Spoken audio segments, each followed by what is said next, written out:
आपण इथं आंदोलन करत आहात रस्त्याच्या बाबतीत. तर बीड शहरातून जाणारे दोन प्रमुख राष्ट्रीय महामार्ग, एक बीड ते अहिल्यानगर गेल्या कित्येक वर्षापासून रखडलेला आहे.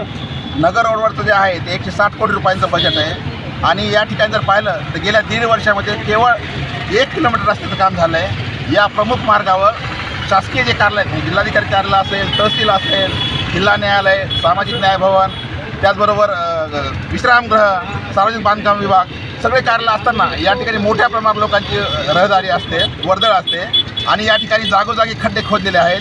त्याचबरोबर धुळीमुळं बीडकरांचं आरोग्य धोक्यात आहे, त्यांचा जीव गुदमरतो आहे आणि या ठिकाणचे लोकप्रतिनिधी आहेत वारंवार निवेदन आंदोलन दिल्यानंतर सुद्धा लक्ष देत नाहीत.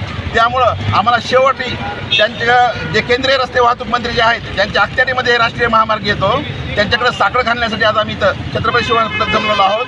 सर्व सामाजिक कार्यकर्ते आणि बीडकर आम्ही एक गडकरी साहेबांना विनंती केलेली आहे की कमीत कमी तुम्ही तरी लक्ष द्या आणि रस्त्याचं काम तातडीने पूर्ण करा आणि बीडकरांचा या त्रासातून मुक्त करा.